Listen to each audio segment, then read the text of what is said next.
দুটো শুরু হওয়ার জন্য আমি দুটো ছবি ছেড়ে দিয়েছি, যেটার জন্য আমার একটু আফসোস আছে, বাট ঠিক আছে, কিছু কাজ করতে গেলে তো কিছু কাজকে ছেড়ে দিতেই হবে আর কি। শান্ত ভালো মানুষ, আহ অবহেলিত, খানিকটা নিপীড়িত, কিন্তু এত কিছু সত্ত্বেও তার মধ্যে কোনো নেগেটিভিটি ডেভেলপ করেনি। শিল্পী যেটা বলছিলে যে মাটি বেড়ে ওঠা এবং সেখানে আকাশও যোগ দিচ্ছে, হুম হুম। সেটা নিয়ে কি বলবে, মানে মনে দেখো, সোশ্যাল মিডিয়ার দুটো দিক আছে, ভালো দিক এবং খারাপ দিক। আমরা ভালো দিকটা নিয়েই গল্পটা করছি, কারণ প্রচুর মানুষ আছে যারা তাদের কাজ বা তাদের প্রতিভাকে, তাদের ব্যাকিং নেই, তাদের হয়তো অর্থনৈতিক মানে বল নেই, তারা সেভাবে প্রচার করতে পারে না।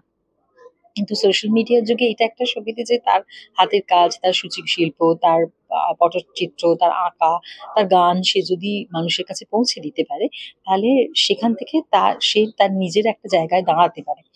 আমাদের সেইটা মানে সেই ভালো দিকটা নিয়েই আমাদের সিরিয়াল তৈরি হচ্ছে, এবং তার সাথে একটা ফ্যামিলি ড্রামাও আছে।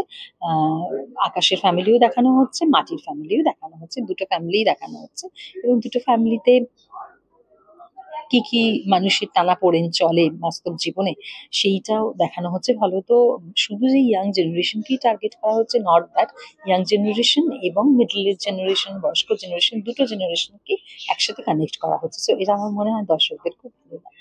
এবং যেটা শুনছিলাম যে তোমার পজিটিভ একটা ক্যারেক্টার। হ্যাঁ, হ্যাঁ, আমি কি একটা বলবো? পজিটিভ ক্যারেক্টার করছি। আমি অনেকদিন বাদে এত আউট অ্যান্ড আউট একটা পজিটিভ ক্যারেক্টার করছি। তার কারণ হচ্ছে যে আমি সাধারণত একটু দাপুটিয়া, একটু নেগেটিভ এরকম চরিত্র করে থাকি।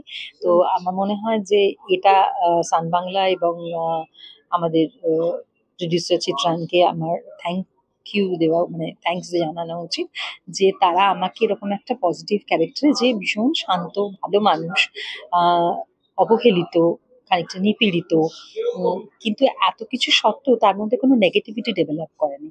সে কিন্তু পজিটিভলি সবটা দেখে এবং সবটা সামলে সবাইকে খুশি রাখার চেষ্টা করে, সবাইকে ম্যানেজ করার চেষ্টা করে, যাতে কারো কেউ আনহ্যাপি না হয় আর কি।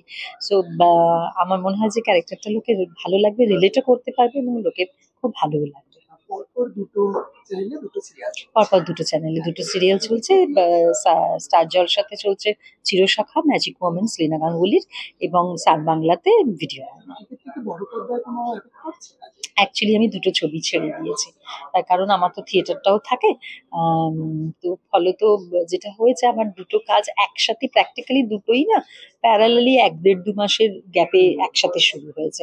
তো দুটো শুরু হওয়ার জন্য আমি দুটো ছবি ছেড়ে দিয়েছি, যেটার জন্য আমার একটু আফসোস আছে, বাট ঠিক আছে, কিছু কাজ করতে গেলে তো কিছু কাজকে ছেড়ে দিতেই হবে আর কি। আর যেটা বলছিলেন আপনি যে আপনাদের থিয়েটারে তেতুলিয়া হ্যাঁ নাটক আসছে, হ্যাঁ কিছু বলেন আমাকে। হ্যাঁ, আমাদের ২৯শে মে আমাদের দলের ৩৩ বছর হচ্ছে স্বপ্ন সন্ধানী। তো কৌশিক সেনের নির্দেশনায় আমাদের নতুন নাটক আসছে, মার্কস ইন সোহো অবলম্বনে মার্কস ইন কলকাতা। তাতে কার্ল মার্কসের চরিত্রে অভিনয় করছেন জয়ন্ত ট্রিপলিনি, এবং মেফিস্টোফিলিসের চরিত্রে অভিনয় করছে নির্দেশক সৃজিত মুখার্জি। যাতে মানে, এবং সেটা আমার এবং আমাদের দলের ছেলেমেয়েরাও সবাই অনেকেই পাঠ করছে আর কি। এবং তারপরে আরেকটা নাটক আছে নভেম্বরে মঞ্চস্থ, কিন্তু সেটা আমি এক্ষুনি এক্সপ্রেস করতে পারছি না। এবছর মানে সেটা একটু বড়, একটু বিগ, একটু একজন খুব বড় বিখ্যাত মানুষকে তিনি অভিনয় করবেন। তো ফলত খুব ব্যাক টু ব্যাক আমাদের অনেক থিয়েটার আছে। ওয়ার্ল্ড থিয়েটার ডেতে সবাইকে অনেক শুভেচ্ছা।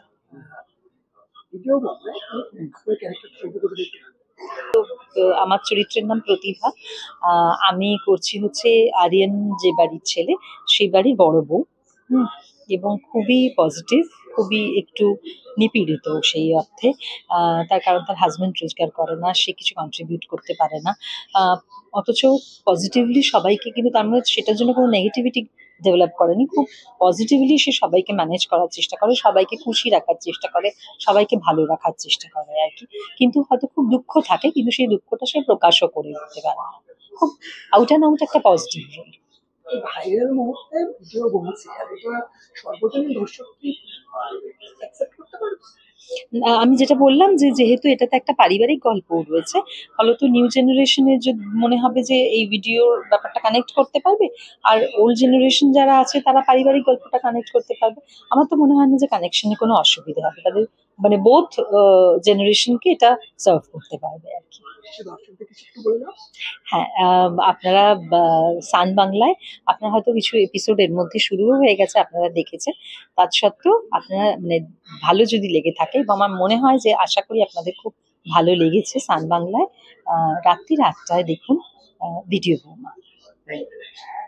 বিনোদন জগতের সব খবরাখবর সবার আগে পেতে সাবস্ক্রাইব করুন বিনোদন চিত্র ইউটিউব চ্যানেল আর পাশে থাকা বেল বাটনটি ক্লিক করতে ভুলবেন না।